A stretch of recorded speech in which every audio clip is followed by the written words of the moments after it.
Here's a great idea for your next outing. A cruise of the L.A. Harbor on a Spirit Cruises yacht. Spirit Cruises offers everything you need to relax and enjoy your time on the water. For more information, call 310-548-8080 or visit spiritmarine.com. Welcome once again to another Thrashpie Radio Podcast. And in these podcasts, we go through the history of the pure rock format on KNAC-FM in Southern California, which covered nearly a decade, from January 8, 1986 to February 15th, 1995. I am Thrashpie, your favorite guy. I was lucky enough to be the morning man at KNAC for much of that time. And what you're going to hear in these podcasts is taken from interviews that were conducted with many of the station's main players. People that were there the whole time, some people who were there just for a few years or, what they say, a cup of coffee. And these are interviews we've conducted here at the LA Radio studio in the past weeks or months. Now, with the initial launch completed and with the station beginning to hold its own in the LA radio market, we were faced with our first real internal drama. Founding program director Jimmy Christopher announced that he was leaving KNAC to program a hard rock station in San Antonio, Texas, of all places. I, for one, was shocked. I couldn't imagine wanting to leave KNAC or Southern California for anything, really. But that's radio. Radio's like a big game of checkers every few years. And our intrepid leader, Gary Price, stepped into the gap, chose our new PD. A pretty good one, too. Tom Marshall came to us from a rocker in New Mexico.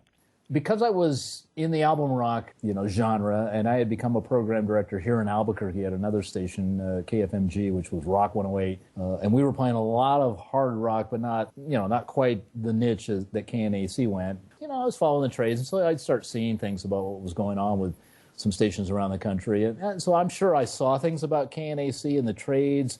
Didn't really think too much about it until I was looking to make my next move. I'd gone as far as I could by 1987 with the KFMG. I'd been here 8 years. I'd worked my way up from the overnight, graveyard disc jockey to music director to program director. Pollock Media was our consultant, same people that KNAC was working with too. And then the musical chairs happen when PDs start moving around and opportunities happen up. So a gig that I was trying to get in Denver went to the KISS in San Antonio PD, and then Jimmy Christopher, Jimmy the Saint, got the KISS in San Antonio job, and so then I got, they started talking to me about, well, what about KNAC? And that's how it happens in radio a lot. This guy moves here, another guy moves where the first guy used to be, and it's crazy. Sometimes it can make life a real mess for everybody who's remaining at the station. I think Tom Marshall had the good sense to know that KNAC was a great situation for him. He was a fairly experienced program director, but not really known so much as one, and this would be a place he could build his chops and move on, I guess, if he wanted to. And the leadership of General Manager Gary Price was something he could also take advantage of and ultimately learn from. That was one of the gifts that Gary had. He had an insight into what might work, and he didn't let any kind of filters of ideas of what would work or not, based on maybe, because, he was one of the G-men, he was from the top 40 days, but he certainly understood radio. But you look at somebody like that who's not in the demographic, and he was taking a big chance with a wild format like that. It was kind of, you're talking about, we are really going to let the inmates kind of run the asylum a little bit. You're going to open yourself up to dealing with an audience that's, you got to be a little careful with because they're fringe. And I don't mean that fringe in terms of you're going to get fringe ratings. You know how it was. Some of those people were like, borderline stalkers because they loved the format so much.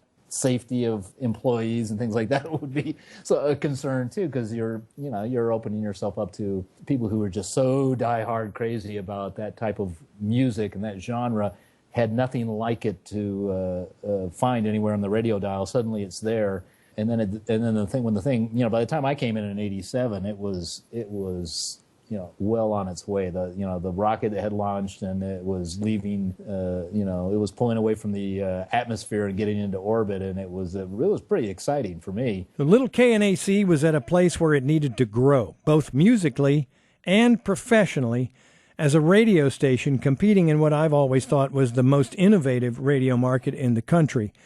And Mad Marshall, as he became known when he arrived at KNAC, he looked at us with a fresh eye. Not necessarily, it took him some time to learn. There would be the Marshall touch put to the playlist and to our promotions, and most of the moves are done with a good deal of forethought. And our afternoon on-air hero, Long Paul, saw good things during this new phase. And at that point, Tom Marshall took over, and he really, KNAC is Tom Marshall's format. It's his station, sure, because he really molded it into something that was consistent and palatable. Can you say that when you're talking about metal? And he really expanded the playlist a lot. Now, as Paul brought up expansion of the playlist, you're going to hear in this next cut what Tom Marshall had in mind about the music we were playing and how and what should be added to include more listeners. There were certain things that got added just because they fit the genre well that were, here today, gone tomorrow kind of bands or songs, but they fit at the time. There were other ones who just became legends. I mean, Metallica was, had certainly a big following by 86, but they weren't the giants that they were going to become 10 years later. Queensryche was one in particular that I remember a fondness for because you could just kind of see them catching fire. And then you had the hard rock hair bands, you had the metal bands. I guess if there were any second guessing or some regrets, I think probably Red Hot Chili Peppers should have got a shot more on KNAC, but maybe one or two Jane's Addiction songs. We were trying to tap some of that cool K-Rock LA that we could still get away with while still playing Poison. And The Who was a band that was kind of like, for KLOS would be like core. For us, it wasn't so much core. It was adding some credibility from, one of these bands that really mattered. I think we may have even played a couple of Rolling Stones songs. I don't remember. I think so, yeah. We weren't going to play a lot of Stones, but we'd play the ones that we thought had the right attitude. And that gave you some crossover appeal, too. You couldn't be all Armored Saint, suicidal tendencies. Yep.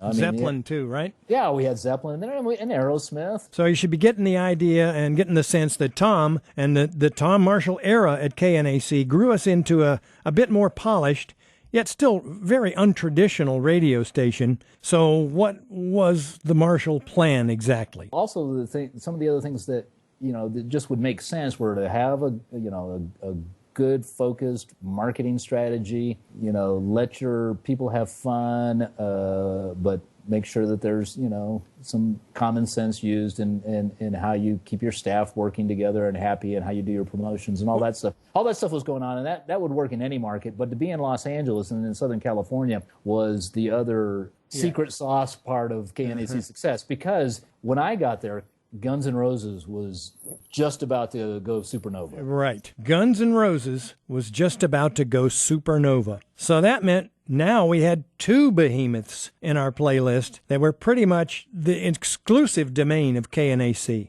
The aforementioned Guns N' Roses and Metallica, who was already there and on a trajectory of their own that was going to reach the stratosphere. If our journey can be likened to a rocket ride, Stage 2 was about to jettison. So there's a taste of what I like to call Chapter 2 in the Pure Rock KNAC saga. And things are about to get a little crazy, and crazier than we'd ever anticipated. So email me at thrashpieradio@gmail.com if you like, and keep your eye on your Facebook page for a new posting of the next Thrashpie Radio Podcast.